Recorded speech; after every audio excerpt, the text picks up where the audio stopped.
সর দেখি সর, আমাকে রান্না করতে দে, তারপর তুই রান্না চাপাবি। এ কি মামা বাড়ির আবদার নাকি? তুমি এতক্ষণ রান্না করতে পারোনি?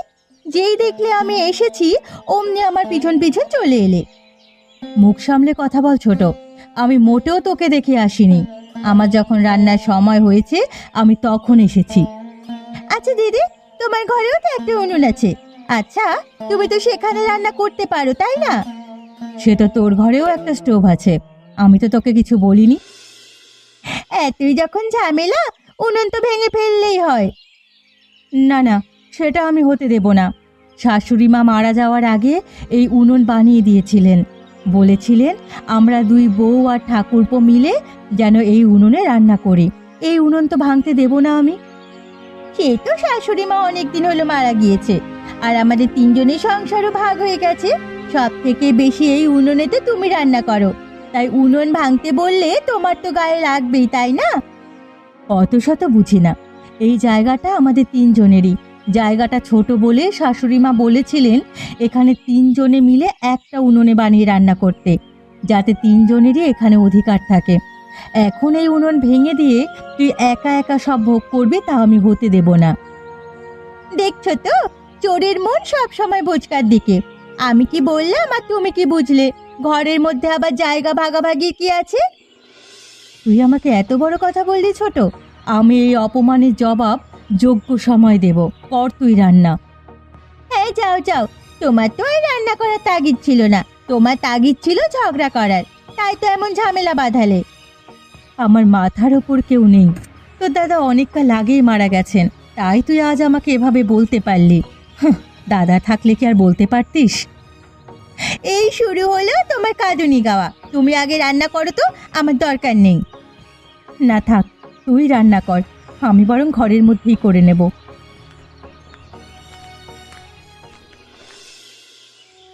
দিন দিন যা অবস্থা হচ্ছে, এরপর বোধহয় না খেয়ে মরতে হবে। যা বলেছিস, চাষের যা অবস্থা, এবছর যে ফসল হবে কিনা তাই চিন্তা করছি, তার উপর যা পোকার উপদ্রব। সেটাই রে, মা বেঁচে থাকে, এক সংসার ছিল, যা হোক করে মাথার উপর একটা হাত ছিল। এখন তো সংসার আলাদা হয়ে গেছে, নিজের খরচ নিজেকেই পুরোটা চালাতে হয়। জানি না যদি না ঠিকঠাকভাবে ফসল হয় কিভাবে সংসার চালাবো। সেটাই তো বলছি রে, আমার তো প্রায় সমান অবস্থা। বউ ছেলে নিয়ে আলাদা সংসারে আছি, চাষ ঠিকঠাক না হলে কি করে যে তাদের মুখে অন্ন জোগাবো ভেবেই কুল পাচ্ছি না। সত্যি যা অবস্থা দেখছি, তার মধ্যে আবার শুনছি নাকি জোর বৃষ্টি নামবে। এখানকার যা অবস্থা, ফোঁটা জল পড়লেই তো বন্যার অবস্থা সৃষ্টি হয়। সেটাই রে, দেখি কি হয়। আমরা তো আমাদের মতো কাজ করছি, তোর জমিতে তো তাও ধান হয়েছে, কিন্তু বাকি জমিতে কি হবে কে জানে। সবই তো ঠিক আছে রে, কিন্তু যদি সত্যি বন্যা হয়ে যায় তাহলে কি হবে? কোনো ফসল তখন আর বাঁচানো যাবে না। দেখা যাক কি হয়। কালকে থেকে তো বৃষ্টি নামার কথা আছে, যদি ভালোর উপর দিয়ে যায় তো খুব ভালো, যদি জোর ঝড় বৃষ্টি নামে তাহলে সর্বনাশ হয়ে যাবে।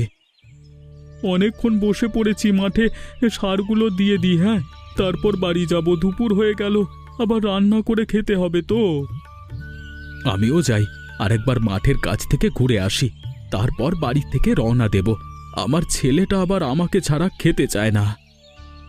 বেশ বেশ, তাই চলো। কতক্ষণ আর বসে থাকবো? যা আছে কপালে তাই হবে।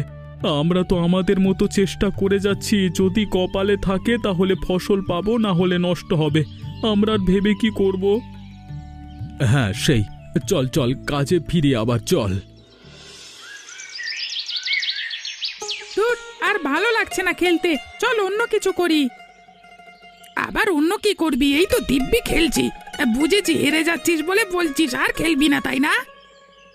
আরে না রে, সেজন্য না, আমি তো কতবার তোর কাছে হেরেছি, সেজন্য নয় রে।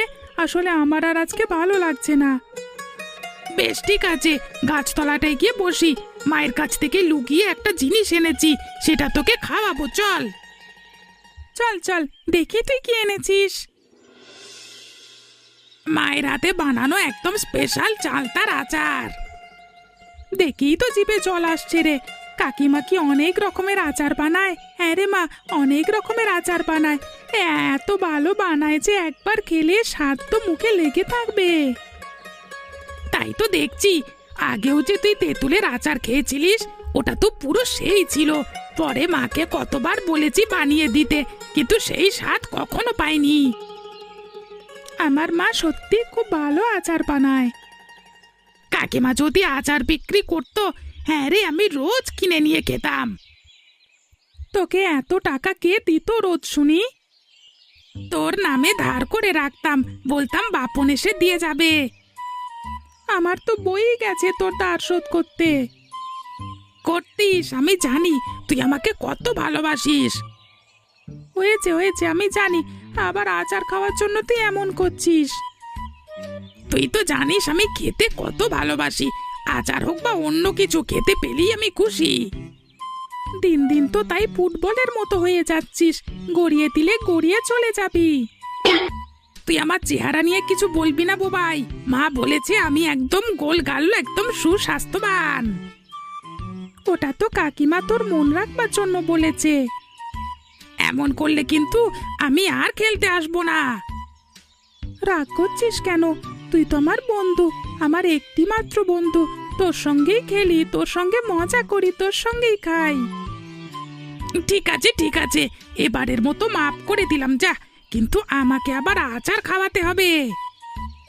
এখন চল, আর একবার গুলি খেলে নি, পরে আবার তোকে আচার খাওয়াবো।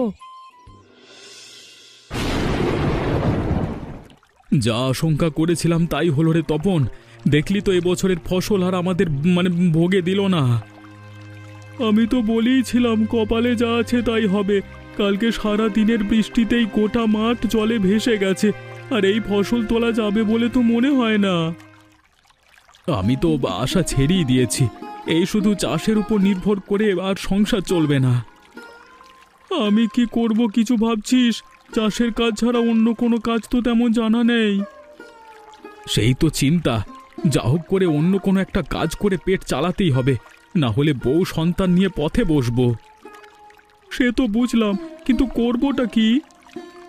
ভাবতে হবে রে। তেমন হলে শহরে কোনো একটা দোকান দেব, তা থেকেও যদি কিছুটা মাথা বাঁচানো যায়। তাই করতে হবে। শুধু তো আমার নয়, দাদাদের জমিদারেও একই অবস্থা। জানি না ওরাও কি করে চলবে। বাড়ি গিয়ে বৌদিদের সব বলতে হবে, সবাই মিলে আলোচনা করি, যেটা ভালো হবে সেটাই করব। হ্যাঁ তাই কর, বসে থাকলে কোনো উপায় বেরোবে না। হ্যাঁ সেটাই। আমার মেজ দাদা তো দূরের শহরে থাকে, সে মোটামুটি উপার্জন করে, কিন্তু আমার বড় দাদা তো আর বেঁচে নেই। বড় বৌদি আর তার ছেলের পুরো খরচটাই চাষ থেকে আসে, তাই তাদেরও তো সমস্যায় পড়তে হবে। দেখ, ভেবেচিন্তে যদি কিছু একটা উপায় করতে পারিস। চলি রে, মিছিমিছি নষ্ট ফসলের সামনে দাঁড়িয়ে থেকে আর কি লাভ? আমিও সেটাই ভাবছি রে, বাড়ি যাই। ফসলগুলোর সামনে যত দাঁড়িয়ে থাকছি কষ্ট বেড়ে চলেছে। হ্যাঁ চল চল, তাছাড়া আকাশে মেঘ আছে, আবার ঝড় বৃষ্টি নামতে পারে, তার আগে বাড়ি চলে যাই। হ্যাঁ হ্যাঁ চল চল।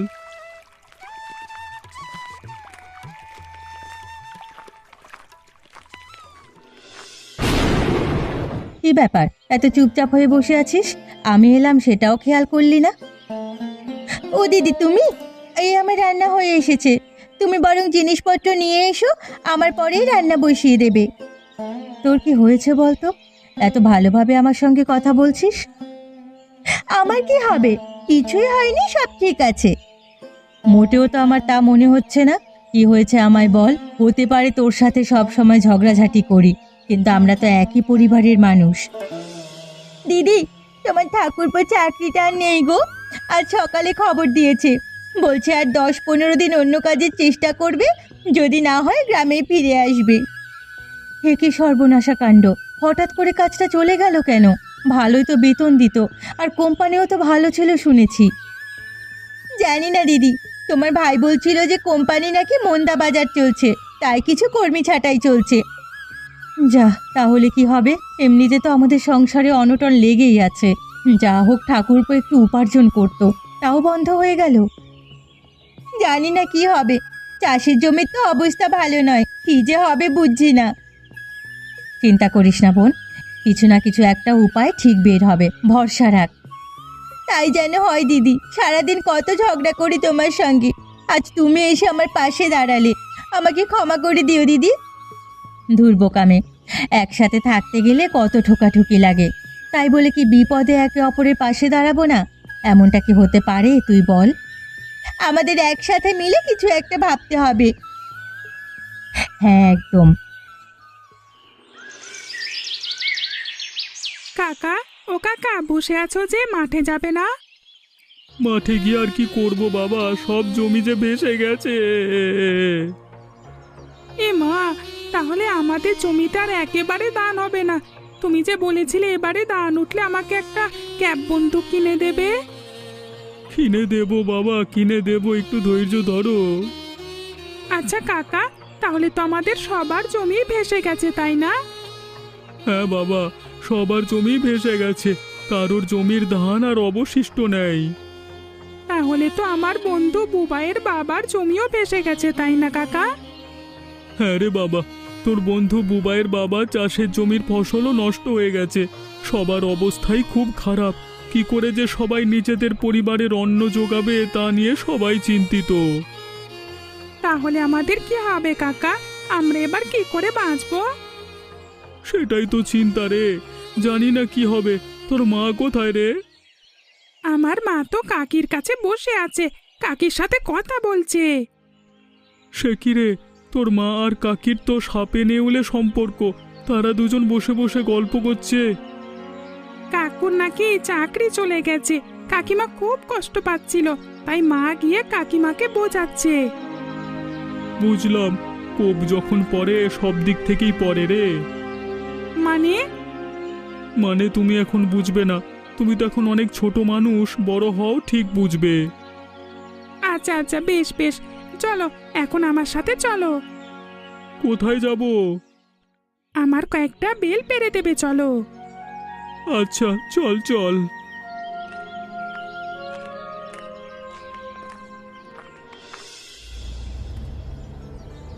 কচুরি নেবে গো, গরম গরম কচুরি, একদম টাটকা ঘরে ভাজা, সাথে গরম গরম আলুর দম। নিয়ে যাও নিয়ে যাও, একদম কম দামে, মাত্র 10 টাকা প্লেট। ও বাবা, লোকজন তো তেমন আসছে না গো। আরে আসবে বাবা আসবে, ধৈর্য ধর, এই তো নতুন ব্যবসা শুরু করলাম, এত অধৈর্য হলে হয়? তো একজন যারা ছিল তারা তো বলল বাবা কচুরি নাকি খুব ভালো হয়েছে খেতে। তোর মায়ের হাতের কচুরি ভালো না হয়ে যায়?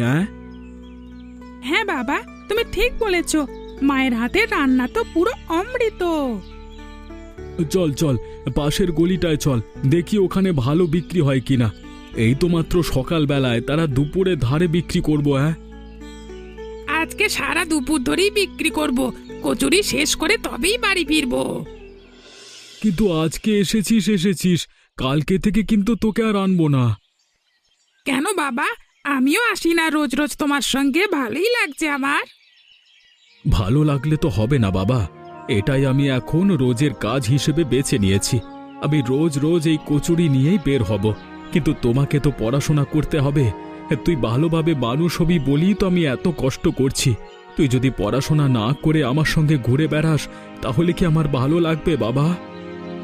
ঠিক আছে বাবা, আমি আর কাল থেকে আসবো না, মন দিয়ে পড়াশোনা করব। মাঝে মাঝে আমাকে নিয়ে আসবে তো? এই রাস্তায় ঘুরে বেড়াতে তোর ভালো লাগবে? কখন রোদ কখন বৃষ্টি হচ্ছে তার কোনো ঠিক নেই, তারপর তুই বাচ্চা মানুষ। ও বাবা, মাঝে মাঝে তো আনো, আমার শহরের রাস্তাঘাট লোকজন দেখতে খুব ভালো লাগে।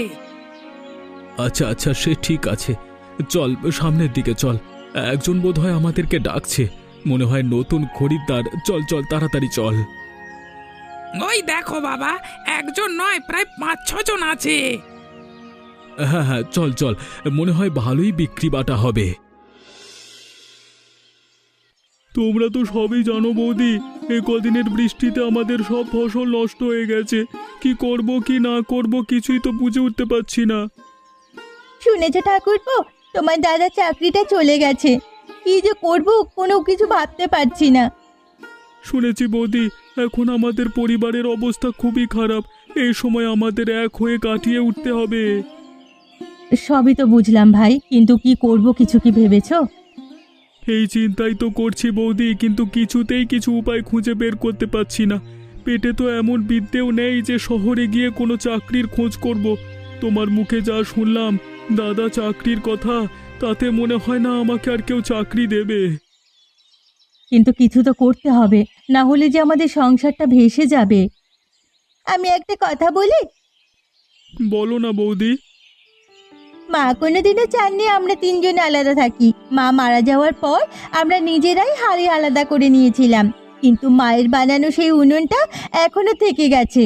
মা চাইতেন আমরা এক উনুনে আমাদের গোটা পরিবার একসাথে মিলেমিশে রান্না করে খেয়ে পড়ে বেঁচে থাকি, কিন্তু আমরা নিজেদের দোষে নিজেরা ভাগ হয়েছি। যদি আবার আমরা এক হই তাহলে নিশ্চয়ই আমাদের একটা উপায় বের হবে। ঠিক আছে, কিন্তু আমরা যদি একসঙ্গে আবার একও হই, উনুন দিয়ে আমরা কি করব? শুনেছি শহরের বাজারে খাওয়ার জিনিসের বিক্রি বাট্টা খুব ভালো। যদি আমরা ঘরে তৈরি জিরার আচার বিক্রি করি তাহলে কেমন হয়? তাহলে তো ভালোই হয়, কিন্তু এত ঘি আর আচার করতে পারবো তো? নিশ্চয় করতে পারবো। আমাদের উনুনটা দেখেছিস? একসাথে 3টে জিনিস রান্না করা যায়। আমি ঠিক এই উনুনটা ব্যবহার করে আচার তৈরি করব। বাড়িতে তো গরুর দুধের অভাব নেই। সারা বছরে আমাদের বাগানে চালতা তেঁতুল আম হতেই থাকে। শুধু ঠাকুরপো তুমি আমাকে বাজার থেকে তেল নুন চিনি এসব এনে দেবে, তাহলেই হবে। আমি সারাদিন জ্বালানি সংগ্রহ করে আনবো, তারপর দুই যা মিলে ঘি আর আচার বানাবো। আর ভাই, তুমি শহরে গিয়ে ফেরি করে বিক্রি করবে। তাহলে আজকে থেকেই তোমরা কাজে লেগে পড়ো। আমার যে জমানো টাকা আছে তা থেকেই তেল নুন চিনি কিনে আনছি। বাগান থেকে চালটা ফিরে দিচ্ছি। বাড়িতে তো তেঁতুল আছেই। তোমরা সবাই কাজ শুরু করে দাও, যেন কালকে থেকেই আমি আচারের ঘি নিয়ে বেরোতে পারি। একার জমানো টাকা তুমি কেন দেবে ঠাকুরপো? আমরা দুজনে দিচ্ছি। এখনই যাও, সব বাজার করে আনো। আমরা বরং সব সরঞ্জাম করে রাখি। বিকেল বিকেল উনুন ধরাবো, রাত্রের মধ্যে সব কাজ সেরে রাখবো। তুমি কাল সকালে বেরিয়ে পড়বে, কেমন? বেশ বেশ, তাই হবে। যদি এইভাবেই আমাদের পরিবার রক্ষে পায় তাহলে আমি সব কিছু করতেই প্রস্তুত। সব কিছুর জন্য আমাদের মায়ের এই 3 সংসারের এক উনুন আমাদের বেঁচে থাকবার হাতিয়ার। না হলে কি আমরা এত জ্বালানি খরচ করে এত কিছু করতে পারতাম? একদম, তাই বোধহয় মা এটা তৈরি করে রেখে গিয়েছিলেন, যাতে আমরা সময়ে সদ্ব্যবহার করতে পারি। যাও, আর দেরি করো না ভাই, তাড়াতাড়ি বাজার যাও। আমি টাকা এনে দিচ্ছি। আমিও এনে দিচ্ছি, তাড়াতাড়ি যাও। জানিস তো, আজকে আমি বাবার সঙ্গে শহরে গেছিলাম। হঠাৎ করে আবার শহরে গেছিলিস কেন? আরে বৃষ্টিতে আমাদের সব ফসল নষ্ট হয়ে গেছে। বাবার আমি মিলে আজকে সকালে কচুরি তরকারি বিক্রি করতে গেছিলাম, কারণ আমাদের তো ওই চাষ জমি ছাড়া তেমন কোনো কিছু নেই। ও আচ্ছা আচ্ছা, বুঝলাম। জানিস তো, কালকে থেকে আমার কাকাও শহরে যাবে। তাই নাকি? কেন রে, কাকাওকে কিছু বিক্রি করতে যাবে? হ্যাঁ, আসলে তো আমাদেরও একই অবস্থা। তাই মা কাকিমা আর ছোট কাকা মিলে ঠিক করেছে কালকে থেকে শহরে আচার আর ঘি বিক্রি করতে যাবে। কাকিমার হাতের আচার সে তো একদম অমৃত স্বাদ, সবাই খুব পছন্দ করবে। তাই যেন হয়। আসলে সবাই খুব চিন্তায় আছে, আমাদের তো চাষের জমি ছাড়া আর তেমন কিছু নেই। সত্যি রে, বৃষ্টিতে মানুষের কত কষ্ট হয়। পড়াশোনা করে অনেক বড় ইঞ্জিনিয়ার হব, নদীতে যখন বাঁধ দেওয়ার বুদ্ধি বের করব তখন আর মানুষের এত কষ্ট থাকবে না। আমি হব তোর অ্যাসিস্ট্যান্ট। ভালো হবে না বল ব্যাপারটা? ভালো হবে মানে একদম জমে যাবে। আমার মাথায় একটা কথা ঘুরপাক খাচ্ছে। কি কথা রে? এই যে বাড়িতে এত আচার আর ঘি তৈরি হবে কি করে? তোদের বাড়িতে কি বড় উনুন আছে এত আচার ঘি তৈরি হবে? বাবা, তুই তো জানিস না, আমাদের বাড়িতে একদিন বিশাল উনুন আছে। পুরো গ্রামের রান্না হয়ে যাবে তাতে। ঠাকুমা বানিয়ে দিয়েছিলেন আমাদের 3 সংসারের ওই এক উনুন। আমাদের সবার রান্না ওই এক উনুনই হয়, বুঝলি? বুঝলাম বুঝলাম, চল চল বাড়ি যাই, সন্ধে হতে যাচ্ছে। কি রে বন্ধু, তুই এখানে কি করছিস? কি আর করব, রাস্তায় রাস্তায় বিক্রি করে বেড়াচ্ছি। তুই আবার কি নিয়ে বেরোলি? এই যে আমি বইয়ের হাতে কচুরি আর আলুর দম বিক্রি করছি। বিক্রি বাটা কেমন মোটামুটি চলবে বলে মনে হয় কি? কালকের থেকে আজকে মোটামুটি ভালোই বিক্রি হচ্ছে, আর অনেকেই বলছে যে ভালো লাগছে। তোর খবর কি বল, প্রথম দিন কেমন বিক্রি হচ্ছে? আমিও মোটামুটি ৫-৬ জনকে আচার আর ঘি বিক্রি করে এলাম। বলল যে খেয়ে দেখবে, যদি ভালো লাগে তাহলে আবার নেবে। তা বেশ বেশ, তুই তাহলে আরও কয়েকটা পাড়া ঘুরে ঘুরে বিক্রি কর। প্রথম দিন তো পরে ঠিক খদ্দের জুটে যাবে আর কি। হ্যাঁ, দেখি কি হয়। তুই আর দেরি করিস না, বেশি দেরি হলে আবার নষ্ট হয়ে যাবে। হ্যাঁ হ্যাঁ, তাই যাই। কই রে, কই গেলি রে বাপন? তাড়াতাড়ি আয়, দেখ তোর জন্য কি নিয়ে এসেছি। কি এনেছো কাকু? এই যে দেখ, তোর ক্যাব বন্দুক। এবার খুশি তো? খুশি মানে বিশাল খুশি। তার মানে আজকে তোমার ব্যবসায় লাভ হয়েছে, তাই তো কাকু? সে তো অবশ্যই হয়েছে। সবকিছুর কৃতিত্ব তোর মা আর কাকির। তারা যদি না এভাবে আমাকে সাহায্য করত, আজকে আমাদের কোনো ব্যবসাই করতে হতো না। আমরা সবাই এভাবে একসাথে মিলেমিশে থাকি না কাকা, ঝগড়া করলে একদমই ভালো লাগে না। আমরা এবার থেকে মিলেমিশেই থাকবো বাবা। আমাদের ব্যবসাটাকে আরো বড় করে তুলবো, তবেই না আমাদের এক উনুনে রান্না হবে। জানো তো কাকু, মা বলেছে যদি এই ব্যবসা আরো ভালো লাভ হয় তাহলে আমার সব বন্ধুদের ওই উনুনে বিরিয়ানি করে খাওয়াবে। বাহ, এটা তো দারুণ ব্যাপার। তোর মা আর কাকি কোথায় রে? টাকাগুলো ওদের হাতে দিতে হবে তো। ব্যবসায় লাভ হয়েছে শুনলে ওরাও খুব খুশি হবে। মায়ের ঘরে কাকি আছে মনে হয়, তুমি গিয়ে দেখো। ঠিক আছে, তুই এখানে খেলা কর, আমি আসছি।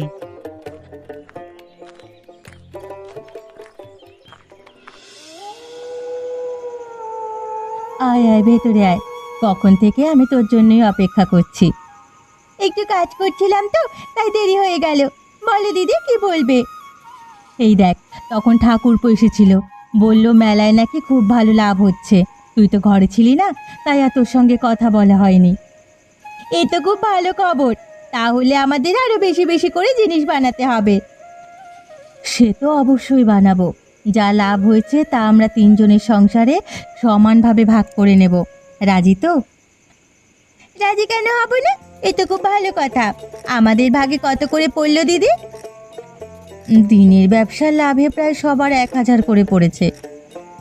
তাহলে তো মোটামুটি ভালোই ব্যবসা চলছে। সে তো চলছেই, সাথে নাকি আবার অনেক অর্ডার দিয়েছে ঘি নেওয়ার জন্য। আচারের জন্য নাকি অনেকেই বলে রেখেছে। ঠাকুরপো বলছিল এই সপ্তাহে আরো বেশি করে বানাতে। আরো বেশি করেই বানাবো। ওই উনুন থাকতে আমাদের চিন্তা কি? একসাথে অনেক অনেক করে বানানো যায়। তুমি তো সাথে আছোই। একটা জিনিস বুঝেছি বোন, একসাথে থাকলে সব কাজই সম্ভব। আমাদের এই 3 সংসারের এক উনুনে যেন সব সময় একসাথেই সবার রান্না হতে পারে। কখনো যেন এই উনুন ভাগ না হয়ে যায়। হবে না দিদি, আমরা এইভাবে একসাথে মিলেমিশে থাকবো। এমনই মজার মজার গল্প দেখতে আমাদের চ্যানেলটিকে সাবস্ক্রাইব করতে ভুলবেন না। ধন্যবাদ।